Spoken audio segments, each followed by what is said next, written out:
যুক্তরাষ্ট্রের রাজনীতিতে আবারও উত্তেজনার ঝড়। সাবেক প্রেসিডেন্ট বারাক ওবামার বিরুদ্ধে এবার রাষ্ট্রদ্রোহের অভিযোগ তুলেছেন প্রেসিডেন্ট ডোনাল্ড ট্রাম্প। হোয়াইট হাউসে ফিলিপাইনের প্রেসিডেন্ট ফার্দিনান্দ মার্কোস জুনিয়রের সঙ্গে বৈঠকের পর সাংবাদিকদের মুখোমুখি হয়ে ট্রাম্প বলেন, এই ষড়যন্ত্রের মূল হোতা ছিলেন বারাক হোসাইন ওবামা। তিনি রাষ্ট্রদ্রোহিতার অপরাধে দোষী। তারা আমাদের নির্বাচন চুরি করতে চেয়েছিল এবং পরে সেটা ঢাকতে চেয়েছিল।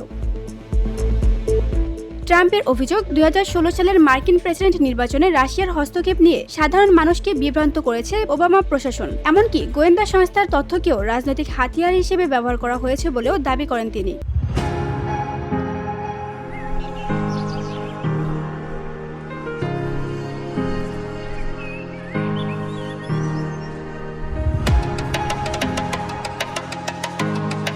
এই অভিযোগের পক্ষে ট্রাম্প তুলে ধরেছেন জাতীয় গোয়েন্দা সংস্থার বর্তমান পরিচালক তুলসী গ্যাবার্ডের একটি প্রতিবেদন। 18 জুলাই প্রকাশিত সেই 11 পৃষ্ঠার প্রতিবেদনে বলা হয়েছে, 2016 সালের নির্বাচনে রাশিয়ার হস্তক্ষেপ নিয়ে বিভ্রান্তকর তথ্য উপস্থাপন করেছিলেন ওবামা প্রশাসনের শীর্ষ নিরাপত্তা কর্মকর্তারা। গ্যাবার্ড এই ঘটনাকে রাষ্ট্রদ্রোহিতামূলক ষড়যন্ত্র বলে অভিহিত করে বিচারের সুপারিশ করেছেন।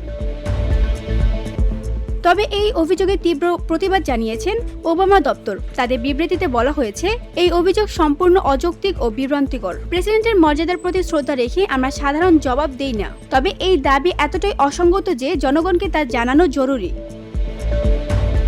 তারা আরও জানান, গ্যাবার্ডের প্রতিবেদন কোনো নিরপেক্ষ তদন্ত নয়, বরং রাজনৈতিক উদ্দেশ্য প্রণোদিত একটি প্রচার। ডেমোক্র্যাট নেতারাও একে নাটকীয় ও বিভ্রান্তিকর বলে অভিহিত করেছেন। তাদের মতে, চলমান রাজনৈতিক সংকট ও গুরুত্বপূর্ণ ইস্যুগুলো থেকে দৃষ্টি ঘোরাতেই এই বিতর্ক তৈরি করা হয়েছে।